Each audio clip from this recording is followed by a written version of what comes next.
What's going on, everybody? It's your boy Zoe with No Days Off DFS, here to bring another slate breakdown for the 4-game NBA slate we got today.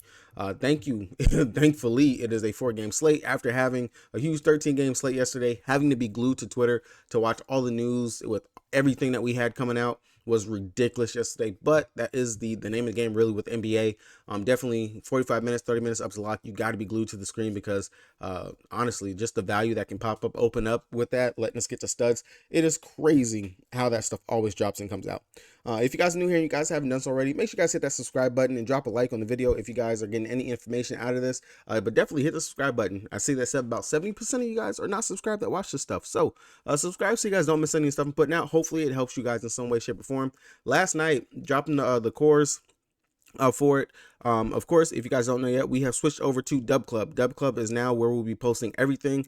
We've already put up a lot of the props for today. Myself, BK, Jorsey hasn't put up his stuff yet, but we got more stuff coming out throughout the day. And right now, check the link down in the description below. You guys are getting a month free for the Dub Club. Definitely check that out while you guys can, because we soon will be switching over. That promo will be gone soon. So make sure you guys check it out now while you guys can. Go ahead, hit the subscribe. You get a full month, 30 days for free.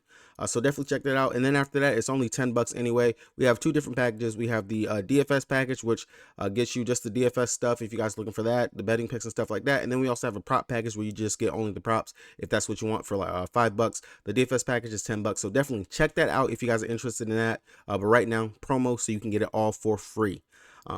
With that being said, yesterday, quick recap, pretty good in regards to the value. We got the news that B.I. was going to be out, so Jordan Hawkins, prime consideration, 3,800, really great spot. The dude went out there and chucked, missed a billion shots, but still paid off value at 3,800. Marvin Bagley, he started, could have did more, but we'll take it for his 4K price range. I'm not going to lie, my boy Şengün, he let me down at 7.7 price tag.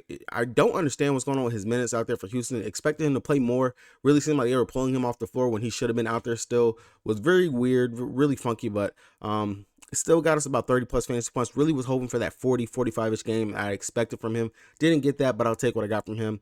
And then TJ McConnell, even though he didn't start, and I did say whoever starts, still TJ McConnell will be a good play. I said that yesterday in the video, and it came through. He dropped, I want to say, 38 to 40 fantasy points out there. And then sadly, my last piece that I had in the core was Jamal Murray. He let me down. Honestly, the whole Denver Nuggets team let me down yesterday. Didn't make any sense in regards to that. They got blown out by the freaking Wolves. None of that made any sense to me. But I will expect a bounce back in their next game that they play. For them to come out hard in the paint. Will not be surprised if Jamal Murray and the Joker both go off inside that game. But nonetheless, if you guys paid up for Luka like I did, you kind of got screwed because Luka just decided to go out there and have a floor game, which really sucked. But hey, that's why NBA, it is pretty much every day. There's no days off. We're going to play again today, see if we can't go ahead and cash out on this small 4-game slate. With that being said, let's go ahead and look at the injury report. Like I said, small slate, a lot of the news we kind of know. I like doing these videos more later on in the afternoon now because it gives me a chance to really get the news and give you guys a more up-to-date informational video in regards to what I'm actually doing. And hopefully it kind of makes it more condensed where I'm not having to go over all the possibilities of what can happen on a slate. So hopefully you guys do like this format. If you guys don't, you want an earlier video, just let me know down in the comment section. Talk to me down there and let me know some things that you guys would like to see me change. And I will definitely take it into consideration to see if I can't accommodate those type of things. Really just here for you guys to try to help in regards to what we're doing for the NBA season. So yeah, looking at it, starting out, Toronto, they are still expected to be without Precious Achiuwa. I want to say he is unlikely to play. Yep. Koloko and Otto Jr. are both out, so we should have secure minutes for Jakob. Granted, this is not the best of best matchups. He will be going up against Joel Embiid, who is in prime position to just pop off again tonight. But same stars over here, Toronto. No news for them. They did play last night. Pretty good game for them last night as well for what they went out there and did.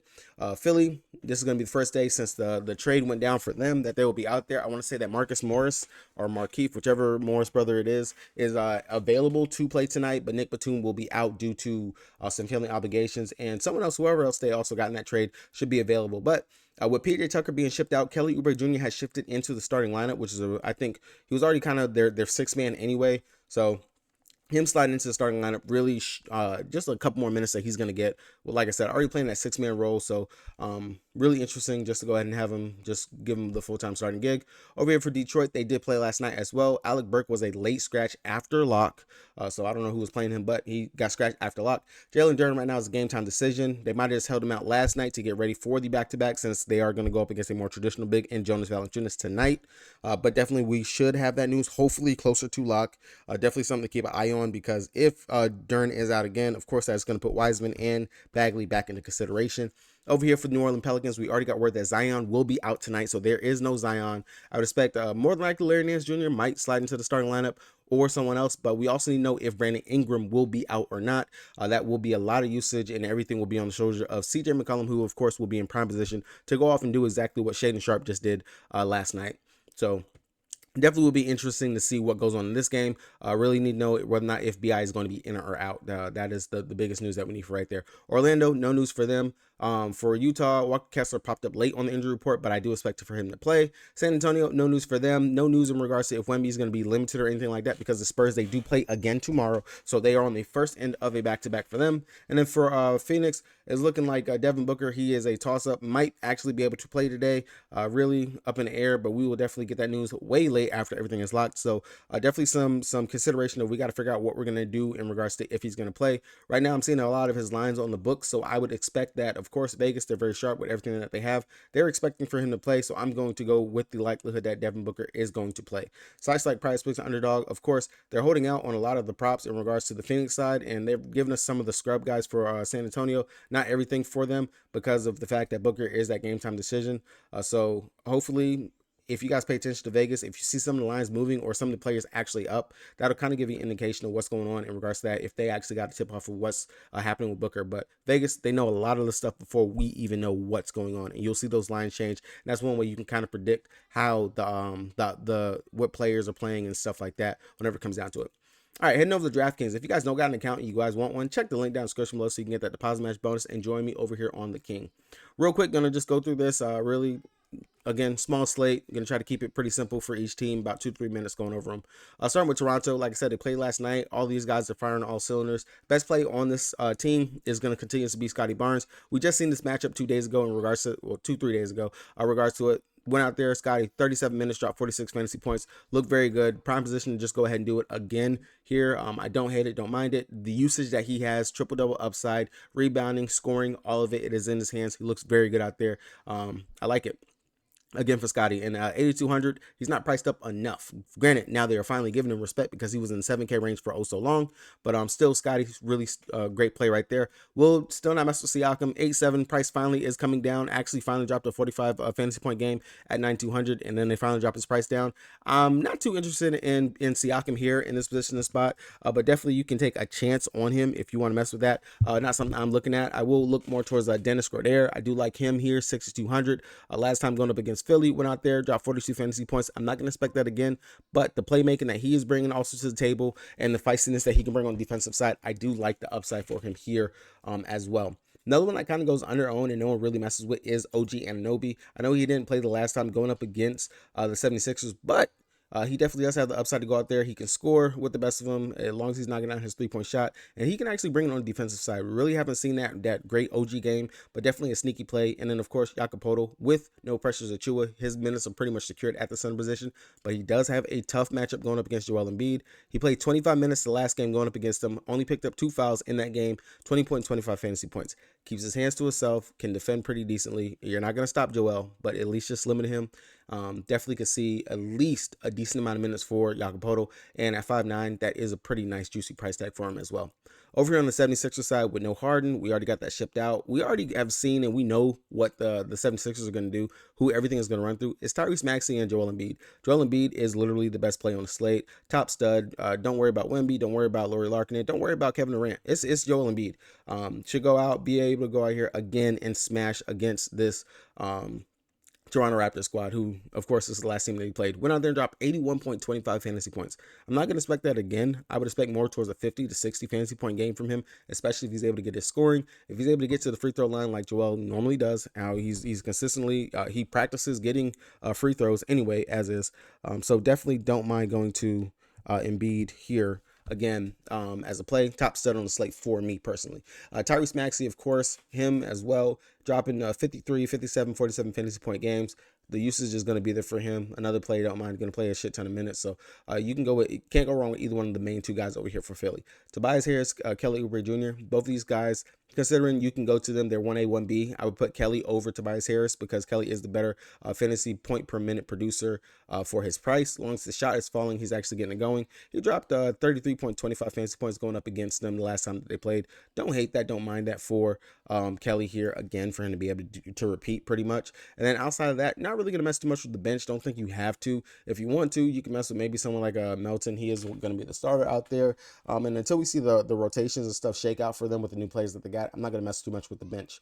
Detroit on the back end of a back-to-back. Again, like we said, we got to know the news with Jalen Duren. If Duren is going to be back and he's not lingering from that ankle injury, no minutes limit, nothing like that, I do have some interest in going ahead and playing him because I think that centers who are more athletic than Jonas Valanciunas, they typically go out there and they literally just destroy. And the block upside will definitely be there for him again. A player like Jonas, he can stroke it from deep, but his game is more in the mid-range and backing you down, getting you underneath the basket. And Jalen Duren, as long as he keep his hands himself, stay out of foul trouble, smash spot for him to be able to go out there and rack up the blocks. Also, league leader in rebounds, get the rebounds, things like that. We do know, and if you've seen last night, the Pelicans love to take a ton of threes. That's a ton of rebounds right there for players like Jalen Duren and Arcera Thompson in the spot. Really do like Duren if he plays, but if not, I don't mind going right back to Bagley, who only got priced up 400 more. You could definitely take a chance right back there on that. Really interesting, though, was Sasair. He played 23 minutes in that game last night. Not too sure why Hayes' minutes were up and down, and I don't believe that Ivy wasn't out or anything of the sort, but it was really interesting to see that Sasair played a pretty significant role last night, put off 30.75 fantasy points. Really, of course, it was the steals that he was able to get in that game, but definitely someone to keep on your GPP radar if you're paying attention to something like that. Might be worth a look. Maybe he might have earned some more playing time right there, but definitely something to pay attention to. Cade Cunningham, don't mind going to him, especially with no Zion. He might have to deal with the Herb Jones defense, and if you've seen last night where Herb Jones was able to do the Shai Gilgeous-Alexander, might not be the spot that you want to go with Cade, but definitely worth a GPP play. Outside of that, not really too many pieces I want to go to. I will take a stab at Killian Hayes for value, sitting at 4,600, and he is starting. If he's knocking down his shot and he's able to get those peripherals like he can do, and if we're expecting this to be a game that Cade can get himself into foul trouble, this could be a spot where we see Killian Hayes go out here and give us at least 20 plus fantasy points. At 4,600, that's a good value play right there. Over on the New Orleans Pelicans side, of course, we're without Zion. This votes Jonas Valanciunas into being pretty much a really good play at 5,900. I don't see how he can't get there. Well, correction, I do. If he gets himself into foul trouble. But as you've seen last night, 19 points, 9 rebounds, 2 assists, a block, a steal. If he can stay out there, keep himself out of foul trouble, and they actually run through him, considering that Detroit does play with traditional bigs, we should be able to see a decent game from Jonas in this spot. I really do like it, of course, at the 5.9 price tag. And then if Larry Nance Jr. does start, that 4-3, what Larry Nance brings, the athleticism, the offensive putbacks, everything that he has, I do like that for him. Pretty much a fantasy point per minute producer when he's out there and he's getting the minutes with players missing such as Zion and BI. If BI was to miss again, of course, that's going to mean that we're going to go right back to our boy Jordan Hawkins, who's sitting at 4,600. Like I said, the kid went out there. He played 37 minutes, shot 4 of 19, and still gave us 28 fantasy points. Literally a ton of freaking threes, 2 of 13 from 3. If he's actually able to knock down his 3 tonight, it's going to look beautiful, and we'll play off more of that price tag. And Hawkins kind of going to be in the same boat in regards to the guards that just went up against them last night in Portland with like Michael Brogdon and Shaedon Sharpe, who had really decent games going up against them. So really don't mind Hawkins or CJ McCollum here, especially if BI is going to be out.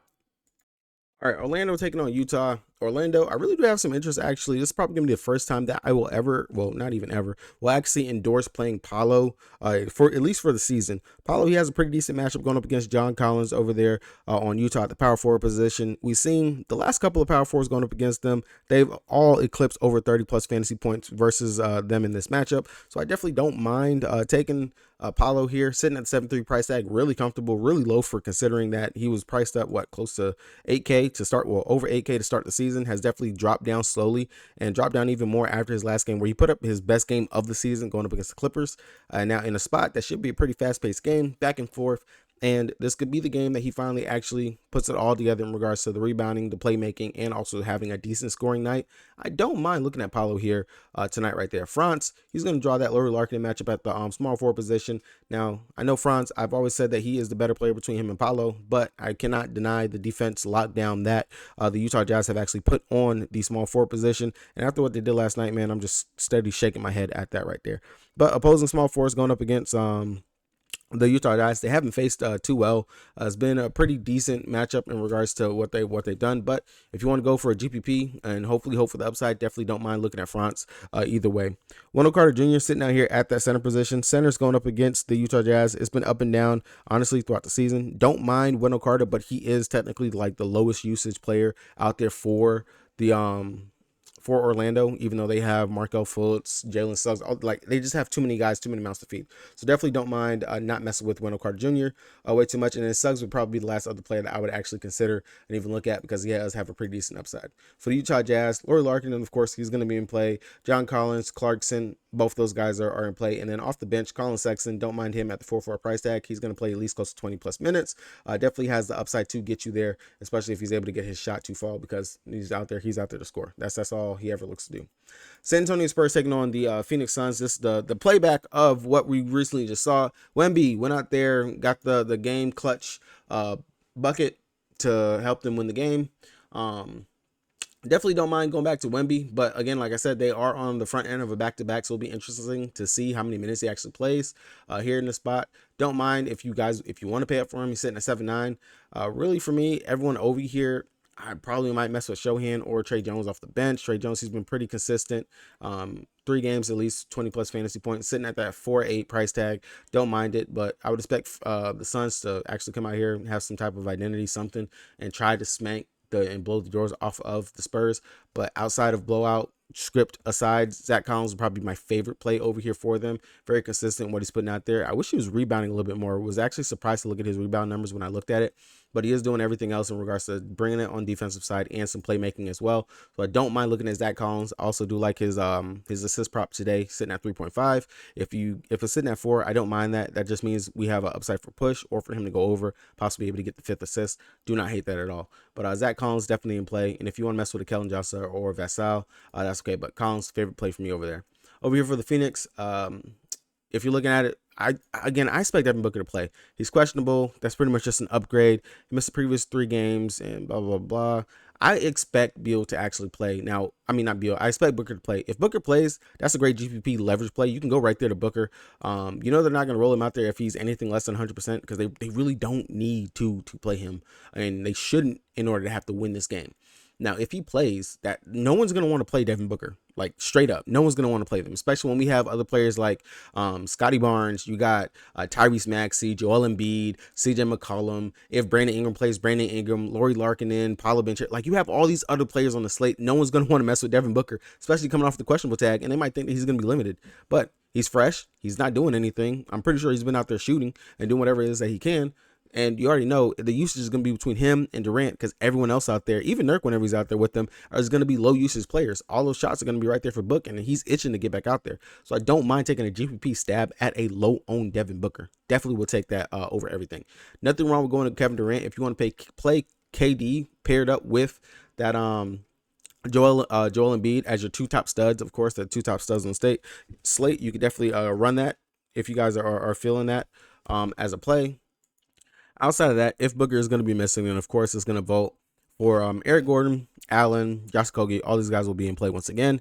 And then, of course, Nurk, the upside that he has. Even if Book is back, I still feel like he can play pretty decently with Booker out there. The rebounding upside, the defensive upside, and as long as he's keeping himself out of foul trouble, played the most minutes that he's played all season going up against the Spurs with that 30 minutes. So I do not mind going right back to Nurk here.